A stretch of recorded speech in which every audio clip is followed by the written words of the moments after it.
Ya, selamat siang semuanya. Terpujilah Sang Buddha, Namo Buddhaya. Namo Buddhaya. Ya, kembali kita melanjutkan diskusi Dhamma tentang pokok-pokok dasar agama Buddha yang pada minggu lalu kita sudah berbicara tentang jalan mulia berunsur delapan, terutama adalah sama titik atau pandangan benar, yang mana kita ketahui ternyata pandangan benar ini juga ada dua, yaitu yang masih ada kotoran batinnya atau sasawu karena masih merupakan bagian dari punya kebajikan yang membawa kepada tumbuh lahir, walaupun itu adalah tumbuh lahir yang baik, tapi ada juga sama didik yang merupakan maganggang atau faktor dari sang jalan yang membawa kepada pembebasan. Nah, sama didik yang membawa kepada pembebasan utamanya adalah pemahaman tentang empat kebenaran Arya. Yang mana kalau kita melihat di dalam Samadhi Sutta yang disampaikan oleh Bante Sariputta, ternyata pandangan benar yang membawa kepada pencerahan, pembebasan itu sangat bervariatif.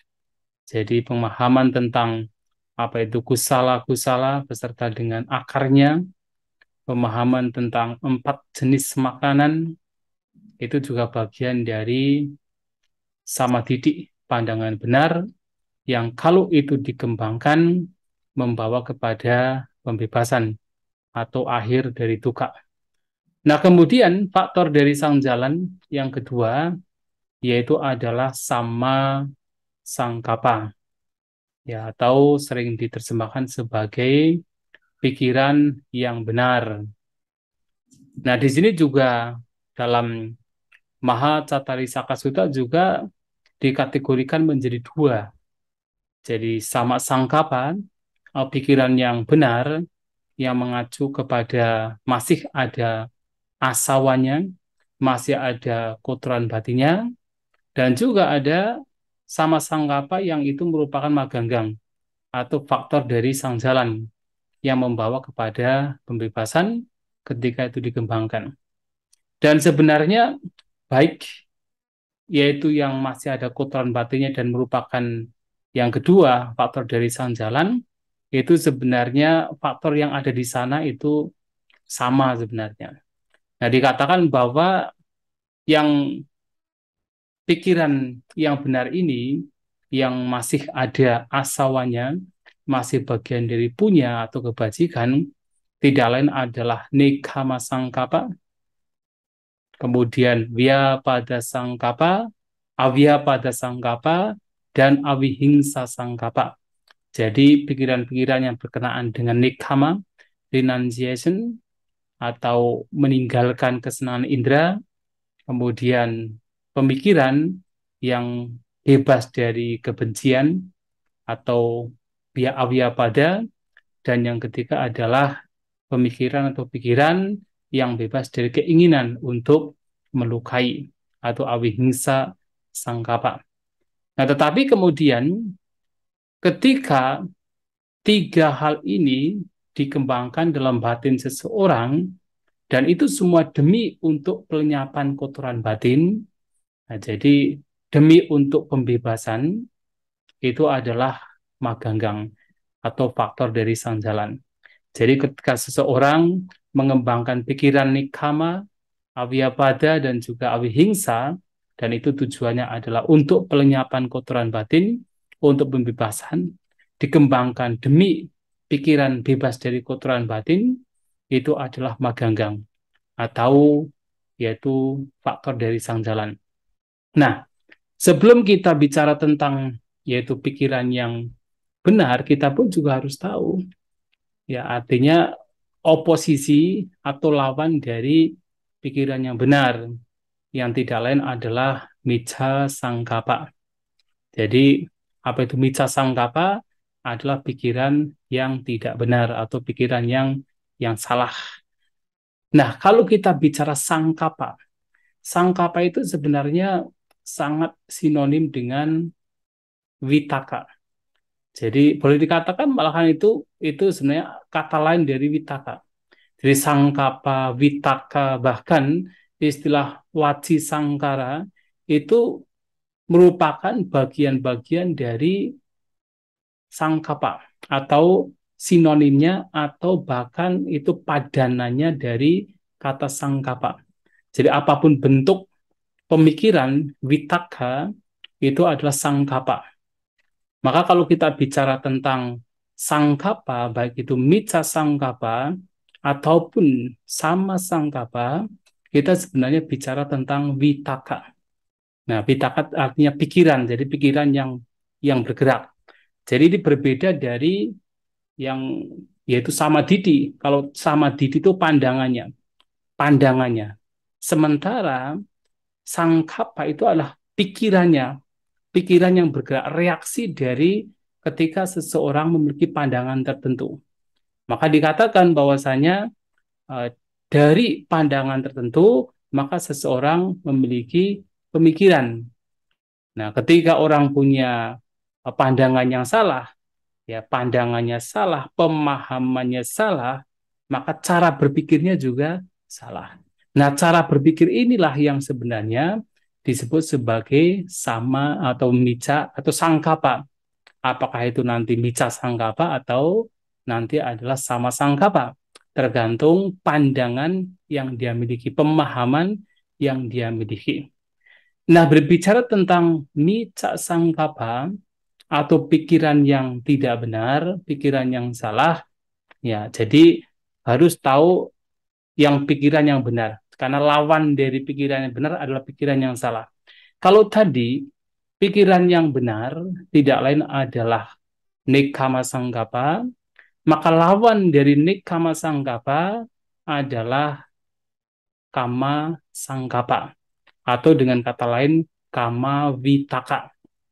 Ya, jadi kalau nekkhamma sangkapa adalah pikiran renunciation atau meninggalkan berbagai macam kesenangan indrawi, sedangkan pikiran yang salah lawan dari nekkhamma sangkapa adalah pikiran-pikiran yang di sana membawa seseorang untuk berpikir tentang berbagai macam kesenangan indrawi atau disebut kama sangkapa atau dengan kata lain adalah kama vitaka.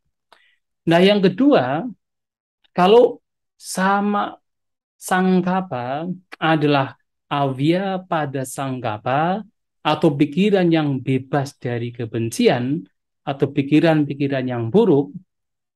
Nah, sementara lawan dari avya pada sangkapa adalah dia pada sangkapa. Artinya ini adalah pikiran yang salah. Ketika di situ ada bentuk pikiran yang isinya adalah kebencian.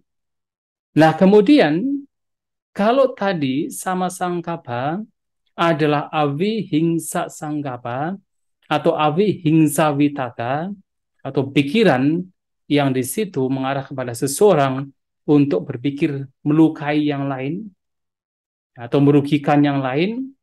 Nah, tetapi lawan dari itu sebagai pikiran yang salah adalah wing hingsa vitaka atau wing hingsa sangkapa atau pikiran yang di situ mengajak seseorang untuk punya pikiran melukai makhluk lain. Nah, jadi tiga ini merupakan pikiran-pikiran yang salah atau micca sangkapa. Dan sebenarnya walaupun disebutkan hanya tiga, ya secara umum, ya kita bisa melihat dalam khotbah, misalnya Sajak Vibhanga Sutta, atau kemudian Mahacattarisaka Sutta, tetapi sebenarnya apapun bentuk pikiran yang itu muncul dari pemahaman yang salah, apapun itu adalah pikiran yang salah. Sebagai contoh misalnya, ini disampaikan oleh Sang Buddha di dalam Apa Naga Sutta. yaitu khutbah, salah satu khutbah di dalam Majjhima Nikaya. Nah, di sana ada beberapa pandangan yang dimiliki oleh beberapa pertapa, yang salah satunya adalah pandangan tentang Ucedawada. Nah, Ucedawada di sini adalah pandangan bahwa tidak ada kelahiran yang akan datang. Ini persis sama yang disampaikan oleh Sang Buddha berbicara tentang Micca Didik, pandangan yang salah. Jadi ada pandangan bahwasanya tidak ada dunia ini maupun dunia yang akan datang. Nah, kemudian tidak ada hasil dari perbuatan, apakah perbuatan baik ataupun perbuatan buruk. Tidak ada ibu dan ayah, tidak ada makhluk-makhluk yang terlahir secara spontan, dan tidak ada yaitu alam-alam di masa mendatang yang oleh para pertapa Brahmana dengan kemampuan batinnya sendiri mengungkapkan. Nah, artinya di sini lebih mengacu pada bahwasanya ya tidak ada kehidupan mendatang. Ini mengacu pada Ucedawada, yaitu pandangan yang mana tidak, katakan setelah kematian tidak ada kehidupan mendatang. Nah, ketika seseorang punya pandangan demikian dan berpikir tidak ada kehidupan mendatang, itu saja, itu sudah merupakan pikiran yang salah atau micca sangkapa. Nah, di suta yang sama juga ada pandangan dari beberapa pertapa Brahmana yang menyatakan bahwasanya tidak ada yang namanya perbuatan. Artinya, walaupun seseorang itu melakukan berbagai macam ya aktivitas seperti membunuh banyak orang, itu bukan sebagai perbuatan. Atau sebaliknya, walaupun seseorang melakukan berbagai macam aktivitas, melakukan seperti memberi kepada orang-orang lain, itu dikatakan bukan sebagai perbuatan. Nah, jadi pada zaman Samudra itu ada para pertapa yang memiliki pandangan disebut Akiriyawada. Jadi doktrin ajaran bahwa tidak ada yang namanya perbuatan. Nah, orang demikian membahayakan karena kalau punya pikiran demikian, kalau punya pandangan demikian, nah orang demikian tidak akan, katakan, melihat bahaya dari perbuatan yang jahat dan tidak akan melihat manfaat dari perbuatan yang baik. Sebagai dampaknya adalah orang demikian cenderung untuk melakukan hal-hal yang buruk, hal-hal yang jahat, tidak ada pengendalian. Nah, dengan pandangan demikian kemudian seseorang berpikir bahwasanya tidak ada yang namanya perbuatan. Itu saja oleh Samudra dikatakan sebagai micca sangkapa atau pikiran yang salah.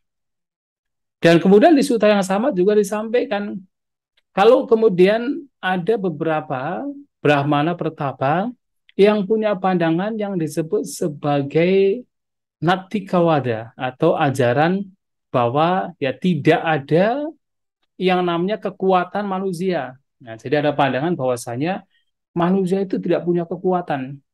Manusia itu tidak punya katakan usaha.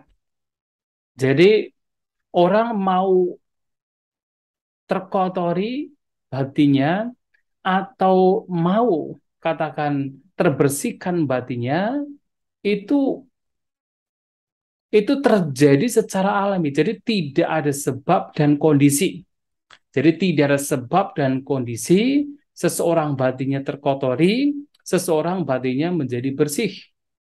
Dan yang namanya manusia ini tidak punya kekuatan, tidak punya katakan ya usaha, tidak punya motivasi. Nah, ini oleh Samudra dikatakan sebagai pandangan yang salah. Karena kalau demikian, ini juga berbahaya. Kalau orang punya pandangan bahwa kita ini tidak punya kekuatan, kita ini tidak punya kemampuan, kita batin kita mau bersih mau tidak itu bukan kekuatan manusia. Bahkan orang demikian juga disebut sebagai yang punya doktrin namanya sangsara wisudhi. Artinya seseorang nanti suatu saat itu akan mencapai pembebasan, mencapai pembersihan. Tetapi setelah mengalami perjalanan di alam sangsara. Dan diibaratkan seperti kalau bola yang terbuat dari tali kemudian ditendang itu akan berhenti sendiri karena kekuatan angin. Jadi kekuatan anginnya sudah melemah, nah bolanya itu akan berhenti sendiri. Nah demikian pula manusia ini suatu saat itu akan mengalami pembersihan, mengalami katakan sudi atau kesucian. Tetapi itu bukan kekuatan manusia. Karena manusia itu tidak punya kekuatan, tidak punya kemampuan. Nah, kemudian orang demikian oleh Samudra dikatakan itu berbahaya. Karena kalau orang punya pikiran demikian, bahwa tidak ada yang namanya kekuatan, kemampuan manusia, manusia tidak bisa berusaha, tidak bisa mengupayakan. Nah, orang demikian bisa katakan ya bisa tidak peduli dengan apa yang dilakukan karena apa itu bukan kemampuan manusia. Itu berbahaya. Nah, ketika orang punya pikiran demikian, berpikir demikian, oleh Sang Buddha juga dikatakan sebagai pikiran yang salah atau mica sangkapa. Jadi, kalau mica didi itu adalah pandangannya, pemahamannya, ketika muncul pikiran yang sesuai dengan pandangan yang salah, itu adalah mica sangkapa atau pikiran yang salah. Artinya, apapun bentuk pikiran yang di situ muncul dari pandangan yang salah, atau dengan kata lain, muncul dari kotoran batin, itu semua adalah mica sangkapa. Ya, oleh karena itu, kalau kita mengacu kepada salah satu khutbah lain, yaitu Vitaka Santana Sutta sebagai contohnya, atau khutbah tentang bagaimana seseorang hendaknya meredam vitakanya. Nah, itu artinya meredam sangkapanya. Meredam sangkapa yang di sini mengacu kepada vitaka, pikiran-pikiran yang salah. Yang mana di sana ada 3 jenis pikiran yang salah. Yaitu apa? Vitaka, candu, pasang hita. Atau vitaka, pikiran-pikiran yang berkenaan dengan canda. Canda di sini sinonim dengan dalam konteks ini sinonim dengan loba, keserakahan, atau sinonim dengan raga, nafsu ragawi. Jadi pikiran-pikiran yang berhubungan dengan nafsu ragawi, dengan keserakahan. Itu juga bagian dari vitaka dan itu adalah vitaka yang salah atau sangkapa yang salah. Kemudian yang kedua adalah vitaka yang juga berhubungan dengan kotoran batin lainnya, tidak lain adalah dosu pasang hita atau vitaka pikiran yang salah yang berhubungan dengan dosa atau kebencian. Nah, yang ketiga adalah mohu pasang hita, vitaka mohu pasang hita atau pikiran-pikiran yang salah yang berhubungan dengan moha atau berkenaan berasosiasi dengan moha, ketidaktahuan. Nah, di sini apapun bentuk pikiran yang di situ berkenaan dengan loba, dosa, moha, itu juga bagian dari pikiran yang salah. Sehingga di sini artinya secara singkat, pikiran yang salah itu walaupun di dalam beberapa khutbah itu Sang Buddha mengacu kepada terutama dalam Jalan Mulia Penjuru 8, ya opositnya atau oposisinya mengacu kepada kama vitaka, pada vitaka, dan vihingsa vitaka, tetapi sejujurnya semua pikiran yang itu muncul dari pandangan yang salah, apapun pandangannya, yang itu muncul dari kotoran batin, itu adalah pikiran yang salah. Jadi kalau misalnya seseorang punya pikiran, sebagai contoh adalah tentang vipalasa, ada 4 vipalasa. Punya pikiran bahwasanya sesuatu yang sebenarnya itu tidak indah dilihat sebagai indah. Nah, jadi punya pikiran bahwa itu adalah sesuatu yang indah padahal tidak indah.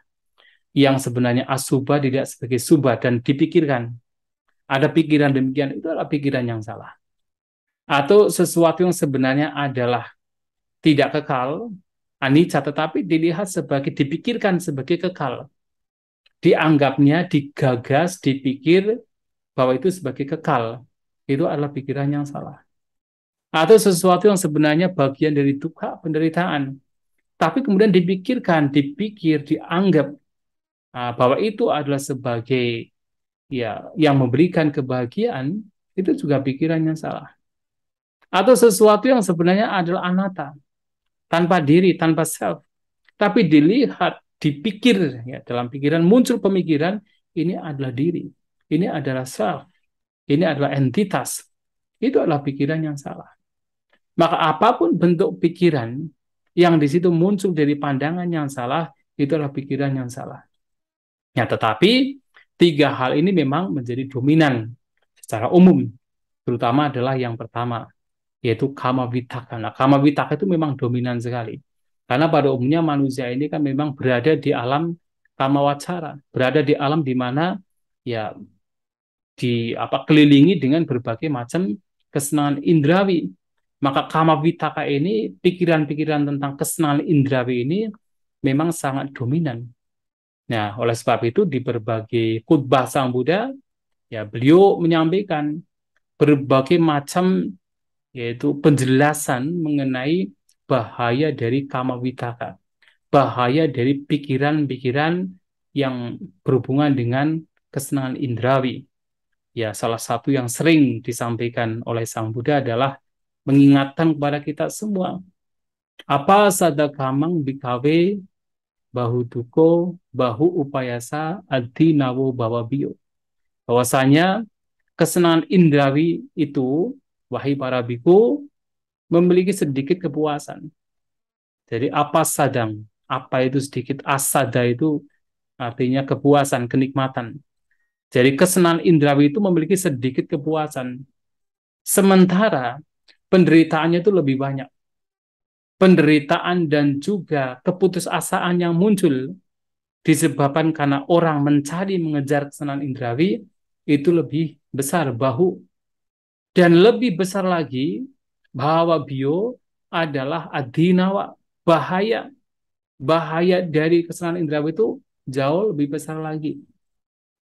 Karena apa? Banyak orang melakukan berbagai macam kejahatan itu disebabkan untuk apa? Mencari, mendapatkan berbagai macam kesenangan indrawi. Orang membunuh, orang mencuri, orang melakukan perzinahan, orang berbohong, menipu, semua itu adalah karena apa? Ingin mendapatkan kesenangan indrawi. Itulah kenapa bahaya yang muncul dari kesenangan indrawi itu jauh lebih besar. Ya, karena seseorang melakukan kejahatan sehingga mendapatkan penderitaan tidak hanya sekarang tetapi juga bahkan setelah kematian. Nah, oleh karena itu di dalam khutbah beberapa khutbah lainnya seperti Alagadu Pamasuta, kemudian Potalia Sutta, nah, di sana ada berbagai perumpamaan yang diberikan Sang Buddha untuk melihat bagaimana kesenangan indera ini memberikan. Ya, baik ya sebentar ya. Bagaimana kesenangan indrawi ini memberikan berbagai macam bahaya yang kemarin barangkali sudah pernah kita bahas. Yang salah satunya perumpamaan diberikan Sang Buddha bahwa kesenangan indera itu diibaratkan seperti kalau ada seekor burung elang yang katakan memiliki satu gumpalan daging, kemudian dibawa terbang dan banyak yaitu burung elang lain yang juga ada di situ melihat ini ada burung elang membawa daging, nah itu mereka akan mengejar, mencoba untuk merebut daging tersebut. Dan kalau daging tersebut tidak dilepas, apa yang terjadi? Burung elang yang membawa daging itu akan bisa ya diserang yang lain, dicabik-cabik yang lain. Itulah kesenangan indera yang membawa kepada penderitaan pada akhirnya. Atau seperti halnya ketika seseorang melihat dalam suatu kesempatan, ya melihat ada pohon penuh dengan buah, dia memanjat pohon tersebut untuk mengambil buahnya. Kemudian ada orang lain lagi yang dari bawah, dari apa, ketika melakukan perjalanan melihat pohon yang sama dengan banyak buah, tidak tahu di atasnya itu ada orang. Karena dia tidak mau, katakan tidak mau repot, kemudian pohon tersebut ditebang. Apa yang terjadi? Ya orang yang di atas itu akan menderita karena itu jatuh. Ya, demikian pula kadang-kadang dalam persaingan untuk mencari kesenangan indera kan demikian. Ya, ada orang-orang yang demi kesenangan indera kemudian berani membunuh yang lain, berani menghancurkan yang lain. Nah, kita yang ikut mengejar kesenangan indera, ya ternyata ada orang lain yang berani membunuh, ada orang lain yang berani melakukan tindak kejahatan, lebih kejam dari kita misalnya. Seperti yang tadi mengambil buah, ternyata ada orang lain yang tidak mau repot, kemudian pohon ditebang. Itulah kesenangan indera. Mencari kesenangan indera, di situ akan banyak penderitaan. Itulah kenapa dikatakan sebagai apa saja. Artinya sedikit memberikan kepuasan. Nah, berkenaan dengan pikiran tentang tadi ditanyakan di chat, bagaimana dengan vipalasa? Ya contohnya adalah sebenarnya ya apapun bentuk pikiran. Misalnya ketika misalnya ya sebenarnya kita melihat orang lain sebagai pria, misalnya melihat seorang wanita misalnya. Sebenarnya sejatinya secara dhamma yang namanya empat unsur jasmani kan sebenarnya itu sesuatu yang menjijikan sebenarnya. Tidak ada keindahan di sana. Tapi begitu melihat itu sebagai indah dan berpikir, wah dia cantik. Itu saja sudah merupakan mica sangkapa. Atau dengan kata lain di sini lebih mengacu pada kama vitaka. Atau pikiran yang berkenaan dengan kesenangan indera. Melihat itu sebagai indah. Jadi berpikir, wah dia cantik, dia tampan, dia, pokoknya pikiran-pikiran yang mengarah kepada kesenangan indera. Atau sesuatu yang dianggapnya sebagai indah. Atau misalnya yang melihat bahwa sesuatu sebenarnya adalah tidak kekal, tapi dilihat sebagai kekal. Ya kadang kalanya seseorang ketika mengalami penderitaan misalnya ya, ada semacam pikiran, oh ini kok tidak mau berubah, sepertinya kok kekal terus gitu kan. Ada pikiran bahwa ini kekal, ini tidak berubah, ini terus ada. Itu adalah pikiran yang mengacu kepada ya micca sangkapa juga. Atau kita membayangkan ada sesuatu yang kekal saja. Ya, membayang. Jadi ada kita punya pemahaman ada sesuatu yang kekal. Kemudian kita berpikir, oh dia kekal. Ada kekuatan luar dianggapnya dia kekal. Nah, itu juga micca sangkapa. Apalagi menganggap kita ini kekal. Ya, sebagai contoh adalah melihat bahwa ada semacam entitas. Kemudian ada pemikiran bahwa entitas ini, diri ini adalah kekal. Berpikir demikian saja, itu sudah sebagai micca sangkapa. Kemudian dukkha juga sama. Sebenarnya kan segala sesuatu dilihat dari sisi bahwa itu berubah, walaupun itu adalah sebuah kebahagiaan dan itu adalah berubah. Dan itu dilihat, dipikirkan sebagai yang memberikan kesenangan, itu juga sebenarnya micca sangkapa. Melihat sesuatu yang sebenarnya dukkha, dilihat sebagai suka. Itu juga bagian dari micca sangkapa. Apalagi kemudian kita berpikir bahwa ini adalah diri kita, berpikir misalnya kita menganggap jasmani kita. Karena salah satu anggapan yang bahwasanya ada self itu adalah jasmani yang paling kasar. Bahwa ini adalah diri. Ini adalah diri. Ada semacam diri. Nah, kemudian kita berpikir bahwa ini adalah diri, itu saja itu sudah micca sangkapa.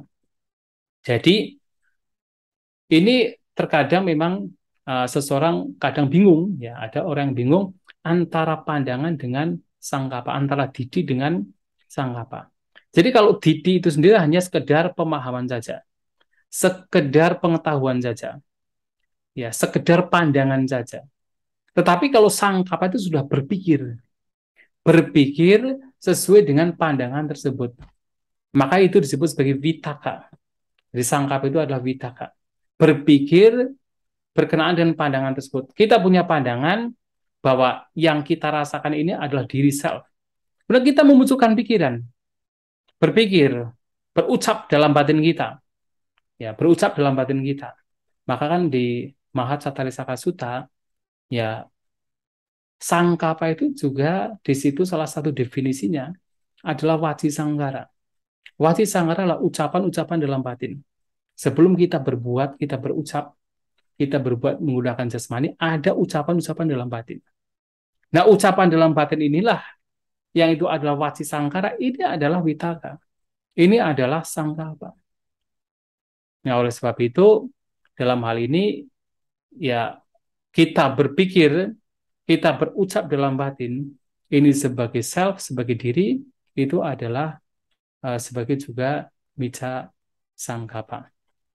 Ya, jadi yang pertama kama pitaka itu memang dalam ajaran Buddha, Sang Buddha dalam banyak hal itu sudah memberikan berbagai macam penjelasan betapa bahayanya kalau seseorang ini ya selalu mengejar kesenangan indrawi, mengejar yaitu kama.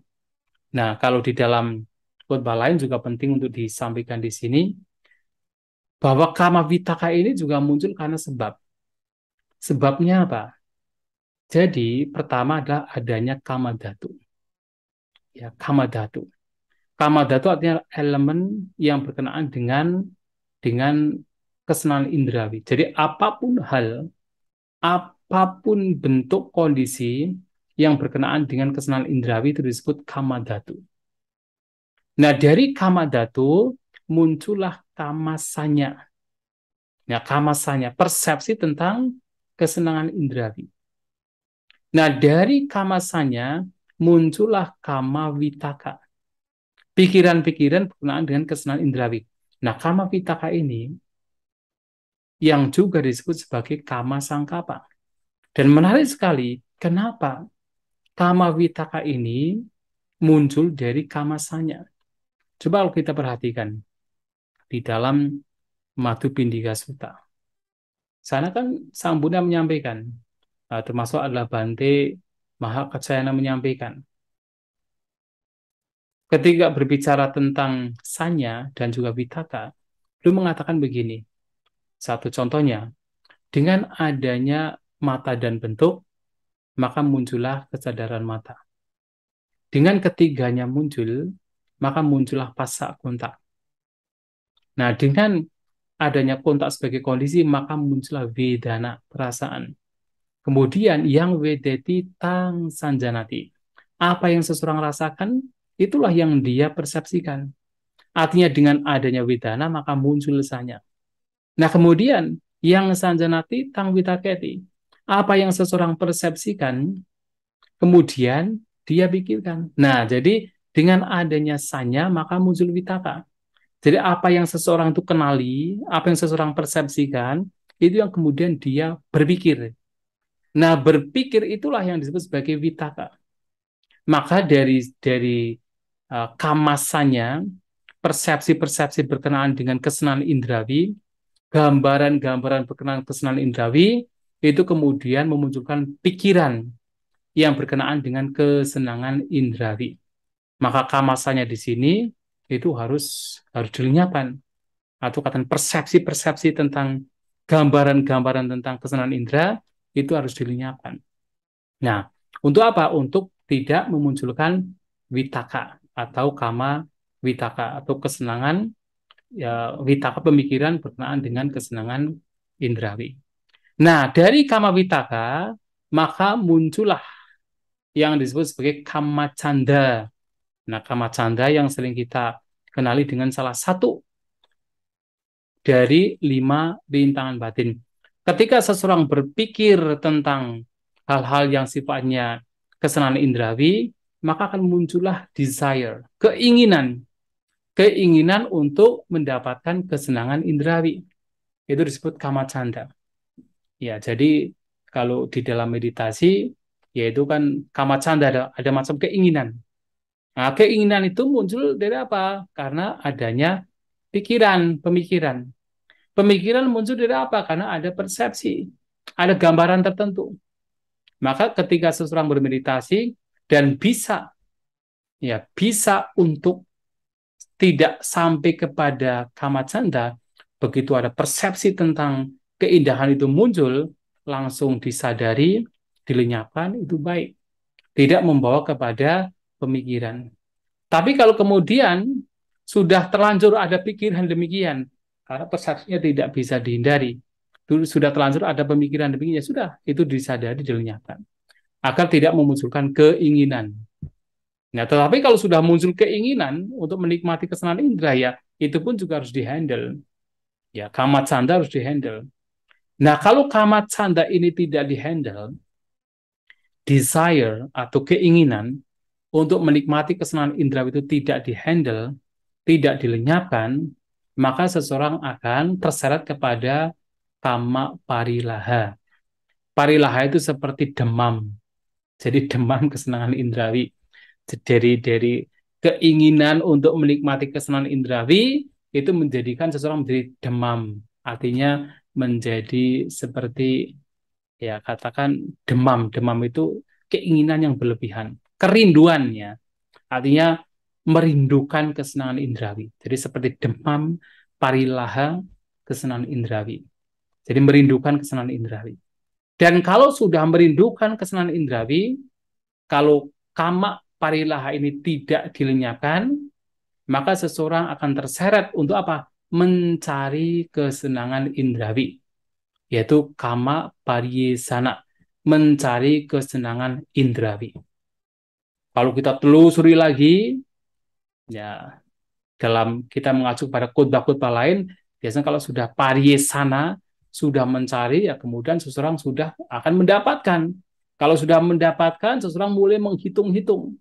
Kalau sudah mulai menghitung, nah seseorang sudah mulai mencoba untuk memproteksi. Dan dari memproteksi itulah kemudian ketika ada sesuatu yang tidak dia inginkan, artinya apa yang didapatkan ini, yang dianggap sebagai milik ini, diambil sama orang lain, atau diganggu sama orang lain, ya berbagai macam pertengkaran, konflik itu akan terjadi. Itu muncul dari mana? Muncul dari pertama kamadhatu. Kamadhatu artinya ya ada objeknya, objek kesenangan indrawi. Yang kemudian memunculkan persepsi. Persepsi tentang kesenangan indrawi. Dari persepsi kemudian muncul pikiran. Pikiran berkenaan dengan kesenangan indrawi. Sama apa? Mica sangkapo atau kama sangkapo. Dari pikiran kemudian muncul keinginan. Keinginan untuk mendapatkan apa yang dia pikirkan. Nah, dari keinginan itu menimbulkan kerinduan, menimbulkan demam. Demam untuk mendapatkan kesenangan indrawi.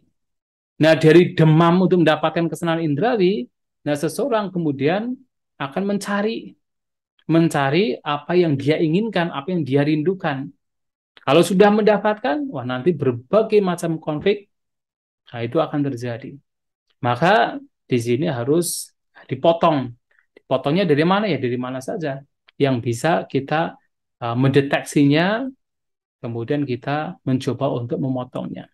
Nah, jadi kama vitaka ini harus dilenyapkan. Nah, karena apa? Karena ini yang membawa kepada berbagai macam, katakan berbagai macam kotoran batin. Nah, yang kedua adalah via pada vitaka. Tapi sebelum masuk kepada via pada vitaka, barangkali ada sesuatu yang ingin disampaikan, ada pertanyaan juga, dipersilakan supaya ada diskusi.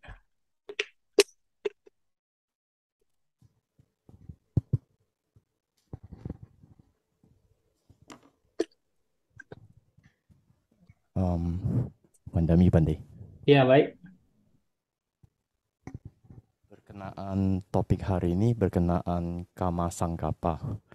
Ini kebetulan saya sempat baca-baca Bante di Anguttara Nikaya kelompok keempat. Ada bagian ini yang menarik, dikatakan ini terjemahannya Dhammacita ya Bante, mohon dikoreksi. Jadi seseorang ini setelah mendengarkan seorang biku atau temannya mencapai pembebasan. Setelah itu dia terpikir, kapankah saya juga terbebaskan? Nah, dia menggunakan itu, terjemahan di sana adalah dengan menggunakan ketagihan, dan dari ketagihan ini dia membawa ke arah pembebasan. Nah, ini terjemahan terbaiknya itu ketagihan atau canda atau bagaimana ya Bante? Kelihatannya ini satu, jadi dia sepertinya terpikir ada pikiran untuk Itu kalau boleh tahu di suta mana? kelompok 4 ya. Aduh, catatan saya di atas. Nanti saya berikan ke Bante boleh berkenaan ini. Iya. Kemarin Bante pernah menyinggung bahwa ada saatnya seseorang menggunakan keangkuhan untuk misalnya kan kok dia bisa mencapai? Saya tidak. Jadi dia mengerahkan daya upaya untuk mencapai. Nah, ternyata di suta yang di Anguttara ke kelompok 4 ini, seseorang juga dia mendengarkan ada temannya atau biku yang mencapai itu. Jadi dia bilang, oh kalau gitu dia menimbulkan keinginan juga. Jadi dengan menggunakan keinginan ini juga dia bisa mencapai pembebasan akhirnya. Jadi kelihatannya dari ini apakah termasuk kama sangkapa juga Bante? Saya mau tanya berkenan hal ini ya. Nanti saya carikan Bante ya, karena catatan saya di atas. Terus pertanyaan kedua Bante, izinkan, apakah anak kecil sejak lahir atau kecil itu sudah memiliki kamasannya dalam hal ini? Kan dari kamasannya ini arahnya ke kamawitaka dan seterusnya Bante. Mohon dijelaskan Bante. Terima kasih Bante.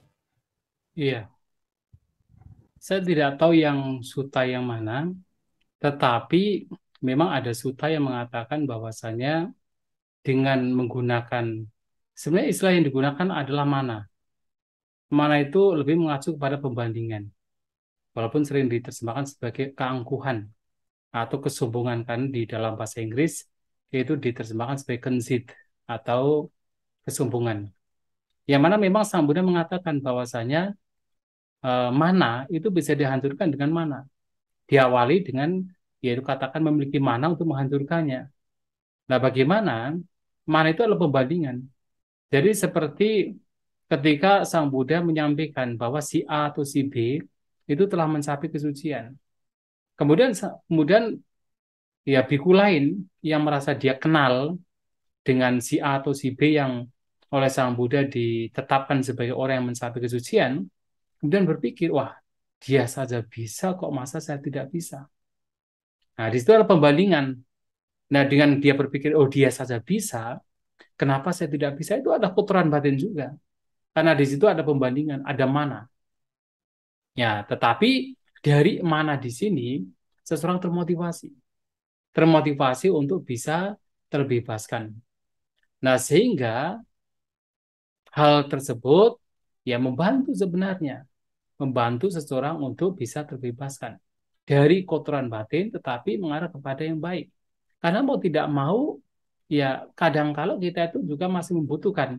Ya seperti Sang Buddha menyampaikan ketika ditanya, kenapa kalau memang nibbana itu bebas dari canda, bebas dari keinginan. Tapi kenapa ketika mau mencapainya harus ada keinginan? Ya seperti seseorang yang mau melakukan perjalanan untuk menuju ke suatu tempat, dia pasti punya keinginan. Saya ingin sampai atau katakan menuju tempat ini. Ada keinginan. Dari keinginan tersebut, maka seseorang akan melakukan aktivitas berjalan ke tempat tersebut. Nah, sampai di sanalah baru keinginan itu lenyap. Nah, demikian pula nibbana juga sama. Sebelum mencapai nibbana juga ada keinginan. Keinginan untuk mencapai nibbana. Tetapi setelah mencapai nibbana, ya lenyap juga. Artinya, diawali dari yang tampaknya itu adalah kotoran batin. Tetapi, itu dalam konteks yang lebih baik. Ya, makanya kan di dalam samadhi saja, itu ada samadhi yang ada kotoran batinnya, ada samadhi yang memang bagian dari maganggang. Sama sangkapa juga sama. Yang ada bagian kotoran batinnya, masih kata diliputi oleh asawa, dan ada yang memang itu adalah maganggang. Ya, kita bisa mengawal dari yang memang masih ada asawanya, masih ada kotoran batinnya. Seperti kita memunculkan mana pembandingan, tetapi demi apa? Demi supaya kita itu termotivasi. Ah, dia saja bisa, kenapa saya tidak bisa? Maka kemudian termotivasi. Seperti misalnya kita mendengar cerita Anggulimala saja bisa, yang sudah membunuh sampai ribuan orang, kenapa saya tidak bisa? Atau kita membandingkan Sulapantaka, Bandit Sulapantaka. Wah, Bandit Sulapantaka saja yang menghafal satu syair saja tidak bisa selama 4 bulan. Wah, kita yang bisa menghafal banyak syair, kenapa tidak bisa? Nah, dari membandingkan demikian, muncul motivasi. Pembandingan adalah kotoran batin.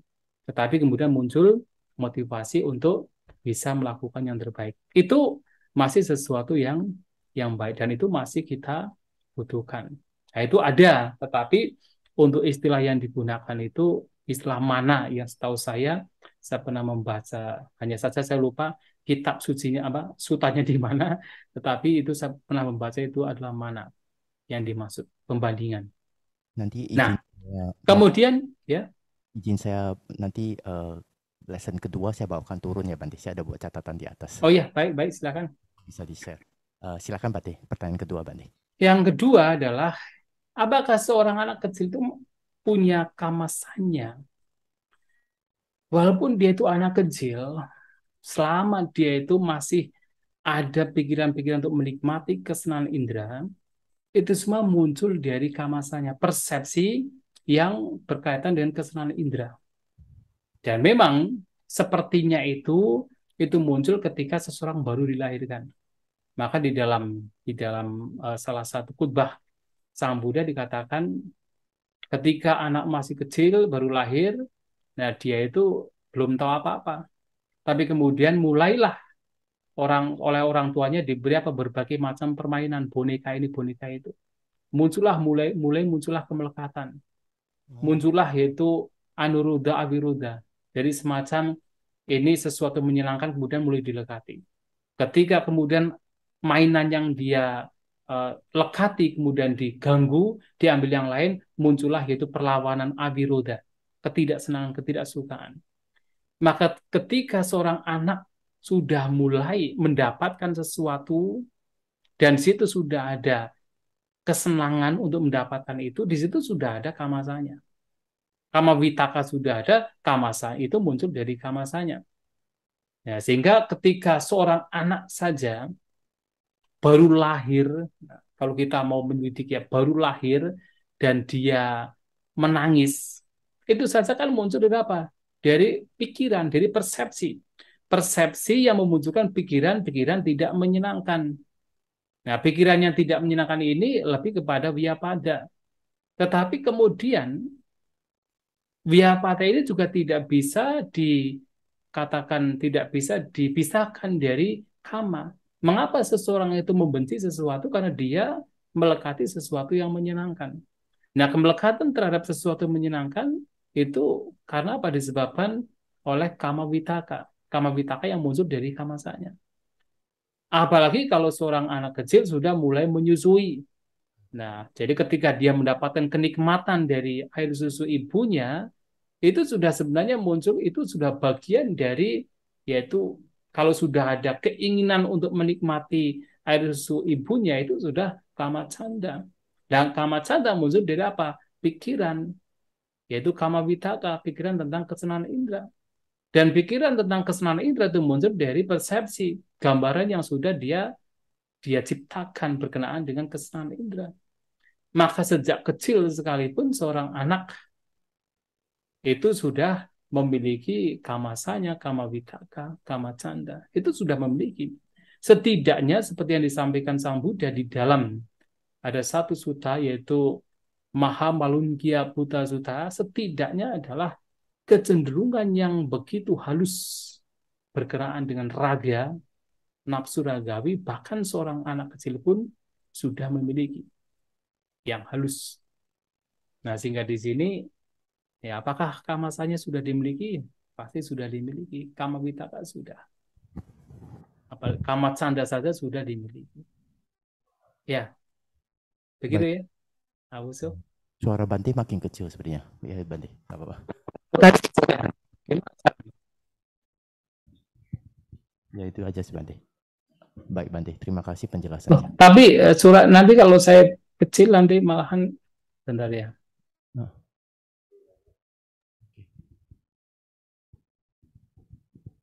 ya sudah. Sekarang gimana? Sudah baik Bante, terima kasih. Ya, soalnya kalau kecil nanti bicara panjang tidak didengar. Ya, tadi bisa dipahami ya. Tadi maksudnya eh, apa yang saya sampaikan.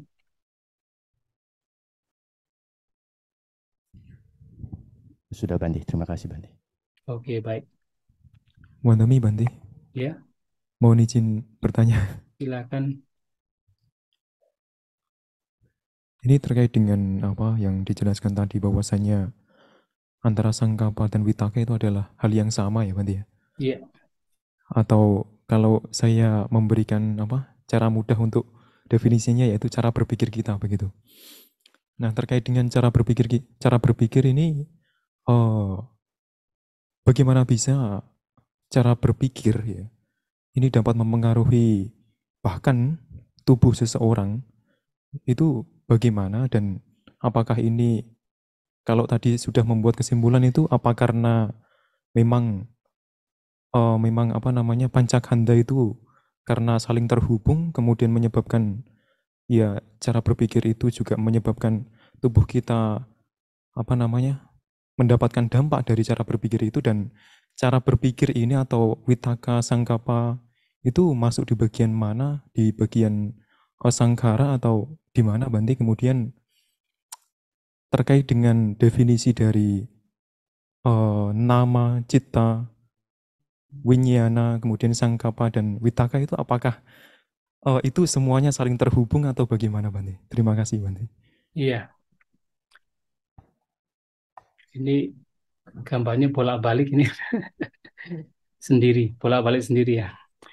Ya, untuk berkenaan dengan bagaimana sangkapa atau dengan kata lain Vitaka itu dalam pancakanda masuk kemana? Ini masuk ke dalam sangkara. Jadi Vitaka itu bagian dari sangkara atau bagian dari cetasika kalau dalam Abhidhamma. Jadi ada sanya vedana, kemudian ada sangkara. Jadi ada 52 cetasika, maka yang dua adalah vedana dan sanya, kemudian yang 50 adalah sangkara, Vitaka masuk di dalamnya. Atau sangkapa masuk di dalam bagian dari sangkara. Jadi pikiran, bentukan pikiran. Nah, kemudian bagaimana Vitaka Sangkapa ini bisa memengaruhi jasmani? Ya memang kan antara jasmani dan batin yang di dalamnya adalah ada juga Vitaka, itu kan saling mempengaruhi. Apapun yang kita berbuat, ya ini dari sisi apa? Dari sisi aktivitas saja, bukan perubahan dalam konteks misalnya wajah dan sebagainya. Dari sisi aktivitas saja yang paling mudah adalah apapun yang kita berbuat melalui ucapan dan juga perbuatan jasmani kan karena pikiran kita. Kita bergerak karena pikiran kita. Termasuk adalah karena wati sangkara. Wati sangkara adalah vitaka. Ya karena kita berpikir, maka muncullah pergerakan dari jasmani. Itu baru yang mudah sekali kita peroleh. Nah, bagaimana jasmani seseorang, bahkan yaitu ya fisik seseorang, ya boleh dikatakan di sini misalnya wajah seseorang, itu juga dipengaruhi oleh pikiran, ya memang kan juga bahkan secara secara katakan dalam neurologi saja atau ilmu tentang otak saja, kan sebenarnya sel-sel otak kita saja itu kan dipengaruhi oleh bagaimana cara berpikir kita. Jadi kalau kita itu katakan suka belajar, maka sel-sel otak kita pun juga akan bertambah. Dan nanti akan ada namanya plasticity, neuroplasticity, yaitu ada kabel-kabelnya yang menghubungkan antara satu sel otak dengan sel otak lainnya. Itu dipengaruhi oleh apa? Cara berpikir kita. Dipengaruhi oleh bagaimana kita belajar. Itu memengaruhi sel otak kita. Dan pikiran juga memengaruhi seluruh jasmani kita. Kalau kita bicara tentang hukum karma, ya kan yang namanya karma kan adalah kehendak niat. Ya niat. Jadi apapun yang kita niati, yang kita kehendaki, nah itulah yang kemudian menjadi perbuatan, dan perbuatan itulah yang kemudian membawa kepada katakan perubahan fisik kita. Ya, perubahan fisik dari apa yang kita lakukan sekarang disebabkan karena perbuatan sekarang, bahkan perubahan fisik yang disebabkan karena perbuatan-perbuatan yang lampau. Ya, makanya ketika dikatakan oleh Sang Buddha, orang yang suka marah-marah sebagai dampaknya fisiknya menjadi tidak enak dipandang. Ya, bahkan itu kita bisa melihat sekarang saja, kalau kita melihat orang-orang yang suka marah itu secara fisik pun juga sudah kelihatan ada perubahan yang membuat kita itu tidak nyaman untuk melihatnya. Dan itu ternyata pikiran-pikiran demikian yang disertai kemarahan, kalau dikembangkan, itu membawa kepada tidak hanya dampak di kehidupan sekarang, tapi juga dalam kehidupan mendatang. Dampak dari itu kemarahan. Ya secara sederhananya adalah kalau orang marah kan menjadi fisik menjadi tegang. tidak rileks. Kalau fisik itu selalu tegang, tidak rileks. Bagaimana fisik itu menjadi kelihatan rileks, kelihatan nyaman, kelihatan menyenangkan? Ya tidak bisa. Itu secara simbol saja. Dan kalau itu dikembangkan terus, itu membawa kepada perubahan fisik yang dari yang enak dipandang menjadi terbiasa kelihatan tidak enak dipandang. Karena apa? Pikiran yang dikembangkan di situ. Nah, tetapi orang yang pikirannya selalu dijaga dengan penuh, misalnya salah satu contohnya selalu menjaga pikirannya untuk mengembangkan cinta kasih, kasih sayang, kan membuat orang demikian menjadi lebih rileks, menjadi lebih tenang, menjadi lebih damai, tidak ada permusuhan, tidak ada ketegangan. Nah, ini saja bisa kelihatan sekarang.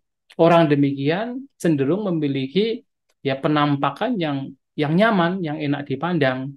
Dan itu akan berlanjut dalam kehidupannya mendatang. Maka salah satu manfaat dari mengembangkan cinta kasih kan mukawano wipasidati.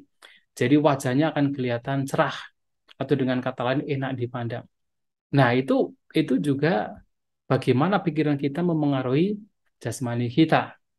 Oleh sebab itu, kalau kita bicara tentang bagaimana jasmani kita itu katakan mengalami perubahan secara abhidhamma kan karena 4 kan. Ada namanya cita jarupa. Jadi rupa jasmani yang itu muncul karena pikiran kita, cita, kondisi batin kita. Kemudian ada kama jarupa, yaitu jasmani yang terproduksi atau perubahannya muncul karena karma, hasil karma. Ya, karma itu sendiri kan sebenarnya pikiran kita. Kemudian yang ketiga adalah ahara jarupa. Jadi jasmani yang muncul terproduksi itu karena makanan. Ya, kita jelas kalau makanan kita makan terlalu banyak kolesterol ya. Jasmani juga banyak kolesterol. Misalnya begitu. Kemudian yang keempat adalah utu jarupa. Jadi jasmani yang itu terproduksi mengalami berbagai macam perkembangan, mungkin penyusutan, perubahan itu karena utu, karena iklim. Nah, jadi pikiran memang sangat memengaruhi perubahan dari fisik kita, perubahan dari jasmani kita. Nah, itu berkenaan dengan bagaimana pikiran memengaruhi jasmani. Kemudian bagaimana dengan ada istilah nama, kemudian istilah cita, istilah sangkapa atau vitaka. Ya, Sang Buddha menggunakan istilah-istilah demikian itu dalam berbagai macam konteks. Ada kalanya dalam konteks yang sama, ada kalanya dalam konteks yang berbeda, dan memang ada kalanya memang ini memiliki makna yang berbeda-beda. Sebagai contoh adalah istilah mano, cita, dan vinyana. Nah, mano, cita, dan vinyana. Ini kan sinonim sekali. Dalam satu konteks itu sinonim. Bahkan mano itu yang sering diterjemahkan sebagai pikiran, seperti di dalam Dhammapada, ada istilah mano pubanggama dhamma, bahwa segala sesuatu muncul dari mana? Dari pikiran. Mana di sini mengacu kepada cita. Dalam kitab Ulasan disebutkan ini adalah cita, batin. Jadi segala sesuatu ini mengacu kepada dhamma, di sini mengacu pada cetasika. Bahwa cetasika itu muncul dari cita. Jadi mano pubanggama dhamma. Dhamma adalah cetasika. Nah, jadi di sini mano adalah cita. Dan cita dengan vinyana juga ada kalanya cita dengan vinyana itu sama. Jadi kalau dikatakan 5 gugusan, yang terakhir adalah vinyana kanda, itu sinonim dengan cita yang ada di dalam abhidhamma. Jadi kalau abhidhamma itu adalah cita, cetasika, dan rupa, maka di dalam sutta biasanya menggunakan pancakanda, 5 gugusan. Rupa adalah rupa kanda, kemudian cetasika adalah sanya, widana, sanya, dan sangkara, kemudian cita adalah vinyana kanda. Maka cita dan vinyana mengacu kepada hal yang di sini sama dalam konteks yang ini. Nah, tetapi dalam konteks lain cita itu dan vinyana itu bisa berbeda. Ya, sebagai contoh adalah ketika Sang Buddha menggunakan istilah atau pernyataan batinku terkotori atau batinku terbersihkan, Sang Buddha tidak pernah menggunakan istilah vinyana. tidak pernah. Tetapi Sang Buddha terus selalu menggunakan istilah cita. Ya, jadi citaku, jadi batinku terkotori, citaku terbersihkan, menggunakan istilah cita. Tapi tidak pernah menggunakan istilah winyana dalam konteks yang ini. Nah, kemudian dalam konteks yang lain, winyana ini mengacu kepada 6 jenis winyana. Ya, ada ya caku winyana dan seterusnya. Nah, tetapi dalam konteks cita itu lebih mengacu pada keseluruhan dari kondisi batin. Ya, keseluruhan dari kondisi batin. Ya, jadi tidak hanya mengacu pada 6 jenis kesadaran, tapi lebih mengacu pada konteks keseluruhan dari kondisi batin. Nah, dalam konteks yang ini ada perbedaan. Termasuk adalah mano. Mano dengan cita. Walaupun di konteks Dhammapada yang tadi disampaikan, itu satu hal yang sama. Maksudnya dua istilah mengacu pada satu hal yang sama. Tapi dalam konteks yang lain, ya mano di sini bahkan merupakan salah satu bagian dari winyana. Maka mano winyana. Yang itu membedakan dari caku winyana dan seterusnya. Bagian dari winyana. Dan itu ya berbeda dengan ya dalam konteks yang seperti ini itu bagian dari cita malahan, bagian dari cita, bagian dari winyana yang disebut sebagai mano winyana. Karena mano winyana harus dibedakan dari caku, sota, gana, jiwa, dan juga kaya winyana. Nah, jadi mano di sini mengacu pada bagian. Tapi di konteks yang lain, mano itu mengacu pada keseluruhan dari batin seperti cita. Jadi bagaimana kita itu membedakan, kita harus melihat konteks yang ada di dalam kalimat tersebut. Termasuk vitaka sangkapa. Vitaka sangkapa memang dalam banyak konteksnya memang saya melihatnya itu sesuatu yang sama. Makanya tadi kan ketika berbicara bagaimana kama vitaka itu muncul, itu kan dari dhatu, ya kama dhatu, kama sanya, kama vitaka, kemudian langsung kepada kama canda. Tidak menggunakan kama sangkapa. Karena sangkapa dan vitaka itu sama. Ya itu. Sampai di sini.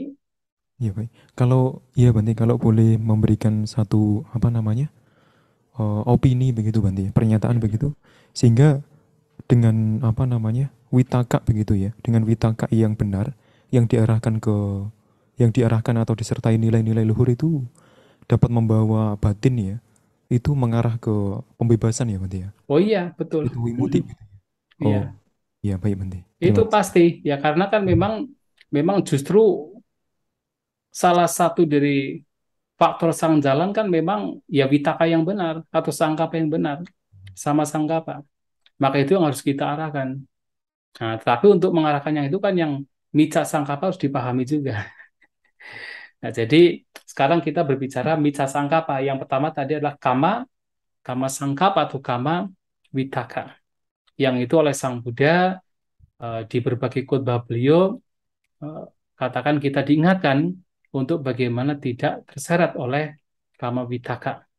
Dan untuk tidak terseret ya kita harus juga bagaimana kita tidak mengembangkan kamasanya. Ya persepsi berkenaan dengan kesenangan indrawi. Nah, tadi saya baru baca yang ini ya, yang chatnya itu ternyata chatnya panjang, saya tidak melihat semuanya. Jadi perbedaan tentang sanya vipalasa, cita vipalasa, dan titik vipalasa. Sebenarnya ini dibahas panjang oleh Bhante Dhammadhiro.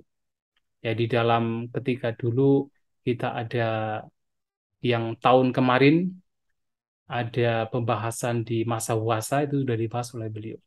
Nanti bisa dilihat lagi karena masih ada di video di Pariyati itu ada. Ya, jadi perbedaan tentang sanya, cita dan titik vipalasa. Ya, nanti dilihat sendiri. Oke, kita lanjutkan ya. Ya, yang kedua adalah via pada vitaka atau via pada sangkapa atau pikiran-pikiran yang berkenaan dengan kebencian. Jadi via pada ini mengacu pada kebencian. Nah, kebencian di sini juga kalau kita perhatikan di 5 rintangan batin, kalau tadi kan kama canda untuk yang lebih kepada kama vitaka atau kama sangkapa. Tapi Vyapada di sini mengacu kepada rintangan batin yang kedua. Dan kita lihat bahwasanya Sang Buddha juga memberikan berbagai macam perumpamaan betapa Vyapada ini juga berbahaya di dalam kita melatih batin kita, mengembangkan batin kita. Yang salah satu perumpamannya adalah seperti seseorang, kalau orang itu batinnya dikuasai oleh pikiran yang buruk, itu seperti seseorang yang sakit. Jadi rintangan batin yang berkenaan dengan Vyapada itu seperti seseorang yang sakit.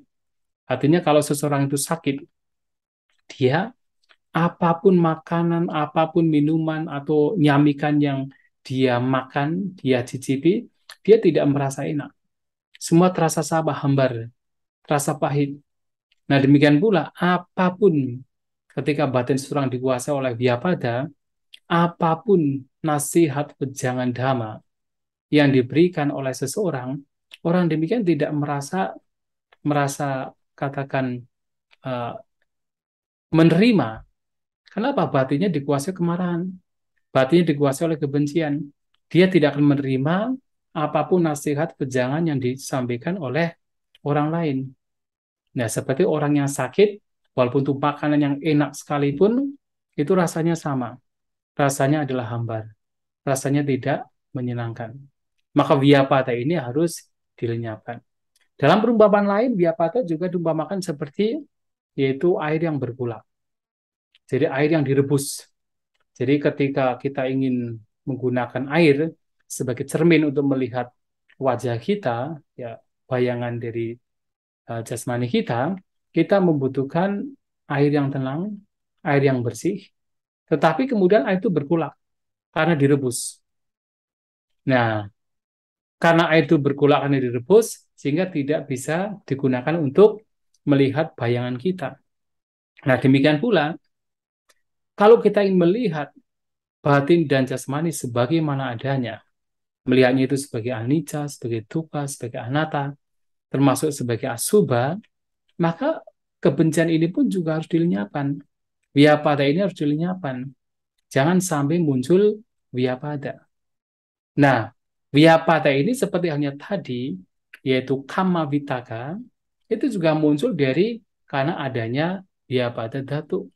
Karena adanya elemen atau unsur yang berkenaan dengan Vyapada, berkenaan dengan kebencian atau kemarahan, tidak sukaan. Nah, dari Vyapada dhatu maka muncullah sanya persepsi, gambaran. Gambaran tentang katakan sesuatu yang membuat dia muncul kebencian.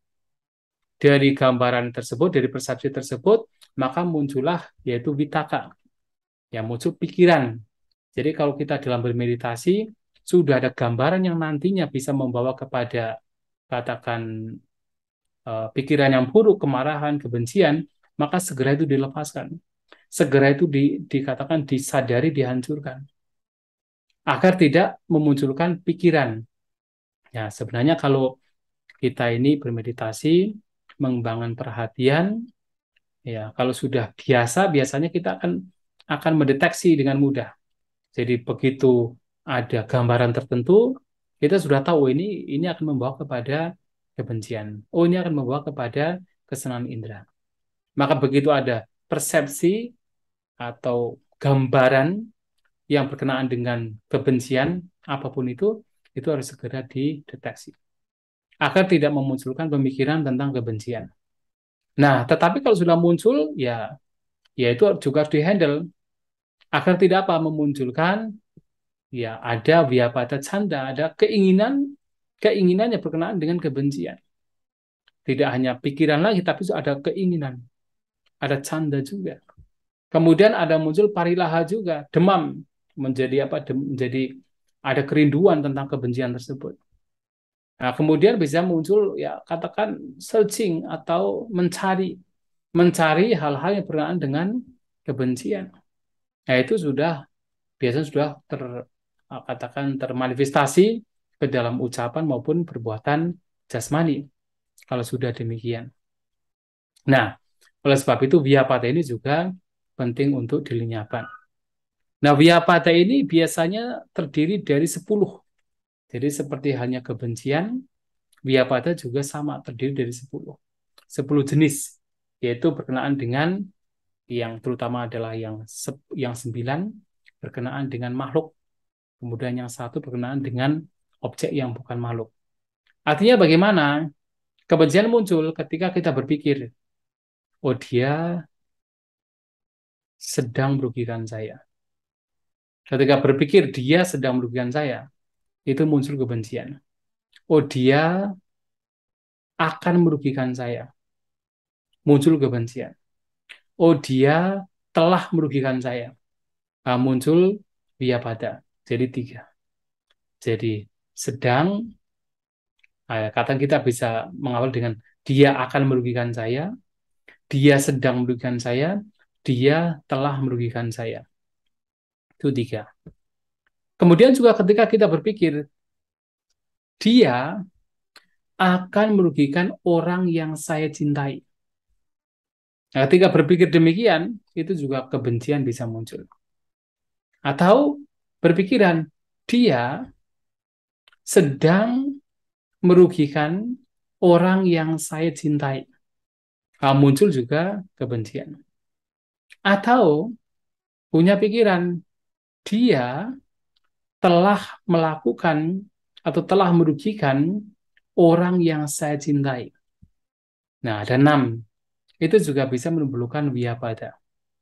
Atau kita punya pikiran, dia bersahabat atau memberi atau melakukan hal yang baik terhadap orang yang saya benci. Oh, muncul kebencian juga. Jadi kan orang membenci kan maunya kan orang yang dibenci kalau bisa itu mendapatkan kerugian. Nah, sehingga begitu melihat ada orang yang memberikan sesuatu kepada orang yang kita benci, muncul kebencian juga. Nah, jadi kemudian juga berpikir, oh dia akan memberikan sesuatu yang baik terhadap orang yang saya benci. Itu juga bisa menimbulkan kebencian. Atau kemudian punya pikiran, oh dia telah melakukan hal yang baik terhadap orang yang saya benci. Nah, pikiran demikian muncul, kebencian juga muncul, Vyapada juga muncul. Maka ada 9. Nah, yang 10 adalah apa? Ya situasi dan kondisi. Misalnya sebagai contoh, kita duduk, berdiri, dan lain sebagainya di tempat yang sangat panas. Muncul rasa tidak suka. Itu juga Vyapada. Kemudian kita bertempat tinggal di tempat yang sangat dingin misalnya. Muncul ketidaksukaan. Bukan karena manusianya, tapi karena kondisinya, itu juga bagian dari kebencian. Kita berjalan kemudian tiba-tiba kesandung kerikil atau tertusuk duri kaki kita. Muncullah kebencian, ketidaksukaan. Itu juga bagian dari Vyapada. Atau kita mendapatkan sakit, itu juga muncul kebencian di situ. Itu juga bagian dari Vyapada. Nah, artinya Vyapada ini adalah pikiran buruk, pikiran membenci. Nah, itu bisa muncul dari manusia atau makhluk lain, atau itu bisa muncul dari sesuatu yang bukan makhluk. Dan semuanya terdiri dari 10 jenis. Nah, kita harus menengarai ini. Ketika muncul kebencian berkenaan dengan orang lain, kita tengarai pada kebencian. Ketika muncul kebencian berkenaan dengan orang yang dicintai, itu juga harus ditengarai. Seperti kasus dari Mulia Paguna. Dia dalam salah satu khutbah, Kakacu Pamasuta. Nah, di sana disampaikan bahwasanya Mulia Paguna ini punya hubungan yang dekat sekali dengan para bhikkhuni. Dan sebagai dampaknya adalah dia itu marah kalau ada orang-orang atau bhikkhu lain yang punya masalah dengan para bhikkhuni. Dia ikut marah, ikut benci. Nah, dia pun juga, para bhikkhuni lain juga sama. Ketika ada bhikkhu-bhikkhu yang katakan punya masalah dengan Bhikkhu Mulia Paguna, mereka juga marah juga dengan para bhikkhu tersebut. Nah, ini juga bagian dari Vyapada. Jadi tidak hanya antara kita dengan orang yang merugikan kita, tapi antara kita dengan orang yang merugikan orang-orang yang dicintai, muncul kebencian, kemarahan, itu juga Vyapada. Atau terhadap orang-orang yang kita benci, ternyata ada orang-orang lain yang membantu dia bersahabat dengan dia. Muncullah kebencian, ketidaksukaan. Itu juga harus ditengarai sebagai wyapada. Ketika itu muncul, harus segera dilenyapkan. Karena itu membawa kepada yaitu hal yang sebenarnya tidak sesuai. Dan dalam khotbah-khotbah Sang Buddha, biasanya wyapada ini harus dilenyapkan dengan apa? Dengan mengembangkan metta, mengembangkan cinta kasih, mengembangkan sikap bersahabat. Jadi tidak membenci orang-orang yang menimbulkan kebencian. Nah, metta baik untuk dikembangkan untuk melenyapkan wyapada. Nah, itu berkenaan dengan wyapada witaka. Nah, sementara awihingsa atau vihingsa witaka ini sedikit berbeda dari wyapada. Kalau vihingsa witaka itu mengacu kepada pikiran untuk melukai. Jadi tidak hanya katakan membenci, tetapi sudah lebih kasar lagi, yaitu ingin melukai. Jadi pikiran ingin melukai orang-orang yang dianggapnya membawa kepada kerugian. Nah, itu adalah vihingsa witaka. Nah, wihingsa witaka juga ya sama, muncul dari apa? Muncul dari sanya juga, persepsi. Jadi muncul dari persepsi tentang vihingsa atau keinginan melukai. Mungkin pernah ada orang-orang yang atau sesuatu yang membuat orang muncul kebencian, kemudian ada keinginan untuk melukainya, untuk menghancurkan kehidupannya. Begitu muncul persepsi tentang hal itu, yaitu harus segera dihandle. Kemudian jangan sampai memunculkan pikiran. Kalau sudah terlanjur pikiran muncul, itu juga harus segera dilenyapkan agar tidak memunculkan yaitu keinginan yang kuat untuk yaitu menghancurkan orang lain. Kalau sudah muncul ya itu juga harus segera dilenyapkan agar tidak berlanjut menjadi apa? Menjadi demam. Demam untuk menghancurkan kehidupan yang lain yang dianggapnya telah merugikan. Dan kemudian itu pun juga harus dihandle, jangan sampai kemudian orang kemudian mencari cara, searching atau mencari-cari hal-hal yang berkenaan dengan vihingsa, yaitu keinginan untuk melukai. Nah, keinginan untuk melukai makhluk lain itulah yang disebut sebagai vihingsa witaka. Jadi tidak hanya sekedar ada pikiran benci, tapi juga ada pikiran ingin menghancurkan kehidupan orang tersebut atau makhluk yang lain. Dan kalau pada witaka itu bisa dihandle, dilenyapkan dengan cara pengembangan metta, cinta kasih. Nah, sementara vihingsa witaka bisa dihandle, dihancurkan dengan mengembangkan karuna. Nah, jadi karuna dan cinta kasih metta itu berbeda. Kalau karuna itu compassion, adalah keinginan untuk menolong orang lain agar bebas dari penderitaan. Kalau metta itu sebenarnya adalah friendship, persahabatan. Jadi metta itu kalau di dalam Visuddhimagga itu justru objeknya itu adalah orang yang netral. Orang yang katakan orang yang berbahagia. Untuk objek pertamanya, orang yang berbahagia. Karena apa? Ketika kita melihat ada orang berbahagia, itu mudah muncul persahabatan. Nah, tetapi untuk objek karuna, itu adalah melihat orang yang menderita. Kenapa? Untuk memunculkan keinginan untuk menolong seseorang itu ketika melihat orang yang menderita. Jadi objeknya itu berbeda. Maka metta itu seperti friendship, persahabatan. Tidak ada permusuhan terhadap siapapun. Dan itu ya untuk melenyapkan terutama adalah pikiran buruk, kebencian.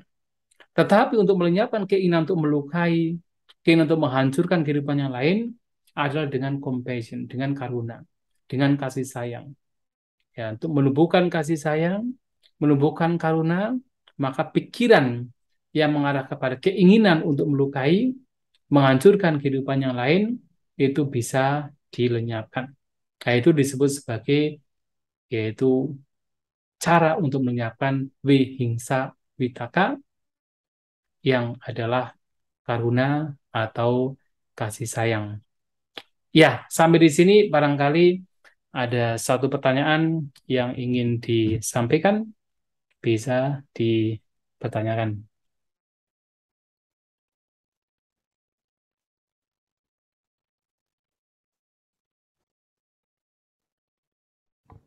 Wandami Bante, Ya, baik. bertanya terkait wihingsa sangkapa.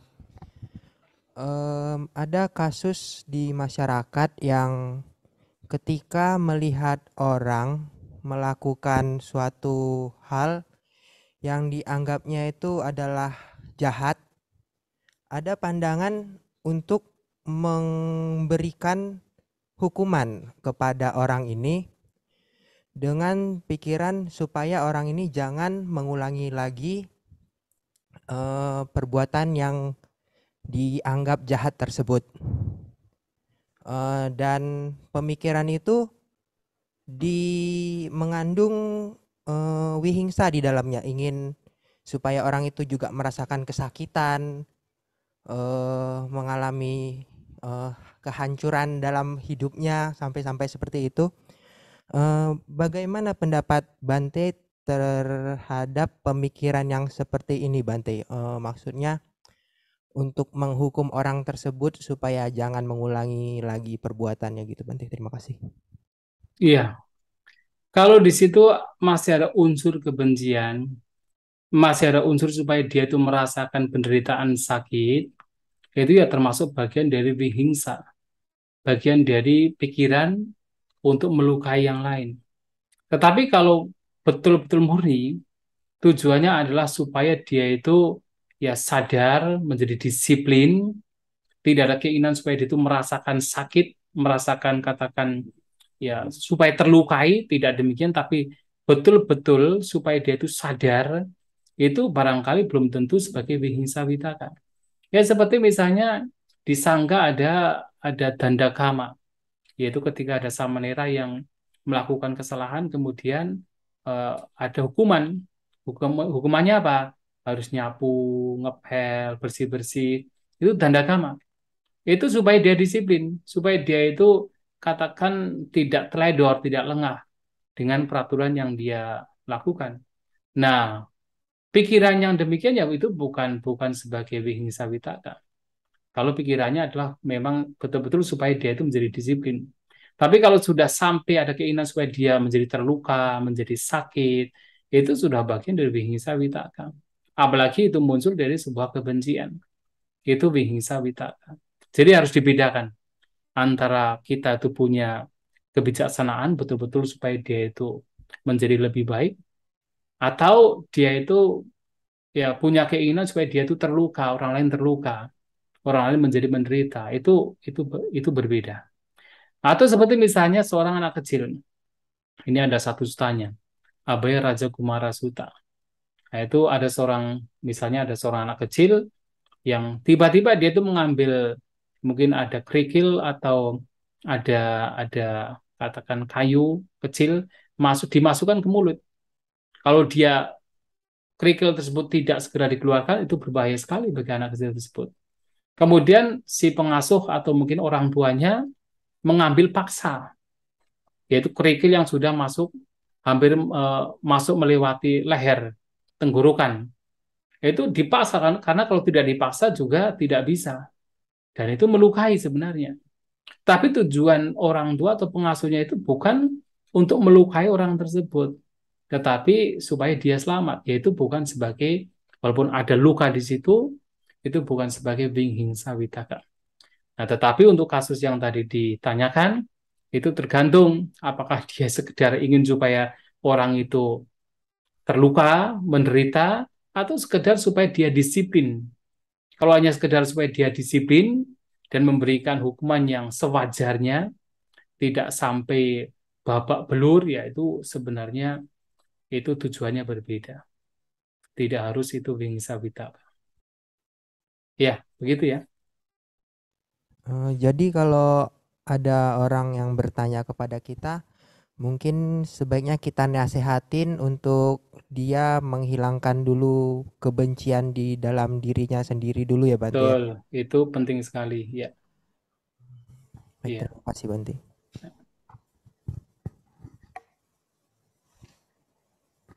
Mohon izin Bante bertanya. Ya, silakan. Ada 2 pertanyaan dan mungkin pertanyaannya sambil mengeluarkan pernyataan Bante karena mungkin ada kebingungan. Berkait dengan Biapada, Hmm, Kadang manusia itu kan sering muncul biapada dalam pikirannya mungkin sekelibat. Nah, kadang kalau di diri saya sendiri misalnya, ketika muncul biapada atau rasa penolakan ini, saya selalu mengatakan tidak tepat untuk berpikiran seperti ini karena ketika terjadi pada dirimu sendiri itu juga tidak baik. Nah, pada akhirnya kan istilahnya dari ada muncul penolakan menuju jadi ke UPK. Yang saya rancu itu sebenarnya itu termasuk panya atau ada meta juga di dalamnya, Bante. Itu yang pertama. Yang kedua, em, saya dalam beberapa pelajaran terakhir pernah mendengar kebencian ini, benci itu merupakan bagian dari sangkara. Ketika meditasi kadang ada ketika lagi mengamati objek, tiba-tiba di bagian dada gitu ada sentakan yang berupa kayak rasa penolakan atau rasa risih. Nah, itu sebenarnya sudah terbentuk kebencian atau bagian dari kesadaran itu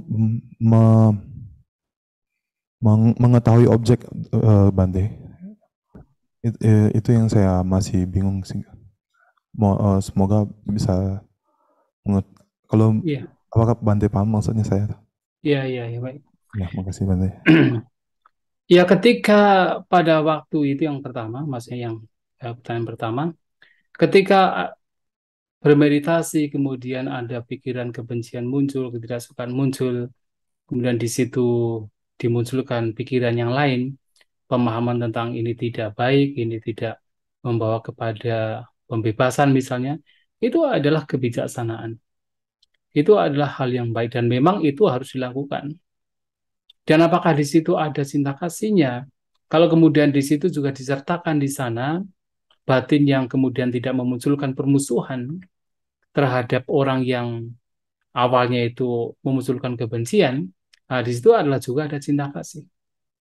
Jadi ada panya, ada juga cinta kasih di dalamnya. Dan itu ya bisa terjadi karena sebenarnya orang memunculkan cinta kasih pun juga harus punya kebijaksanaan. Kenapa? Pemahaman yang disertakan di dalam pengembangan cinta kasih itu sendiri adalah kebijaksanaan. Itu adalah panya. Kenapa seseorang hendaknya tidak punya permusuhan? Ya karena itu sesuatu yang tidak baik.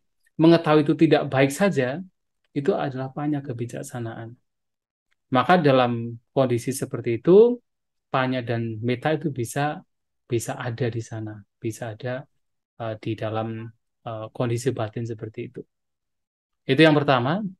Kemudian yang kedua, ketika ada seperti ada rasa sentakan di dada, kemudian ada rasa risih. Ya sebenarnya walaupun itu sangat halus, selama itu ada ketidaksukaannya itu bagian dari kebencian atau dengan kata lain patiganusaya. Ya, patiganusaya itu adalah kotoran batin yang mengikuti perasaan. Ya, itu bisa halus sekali, bisa bisa seperti tidak kasar.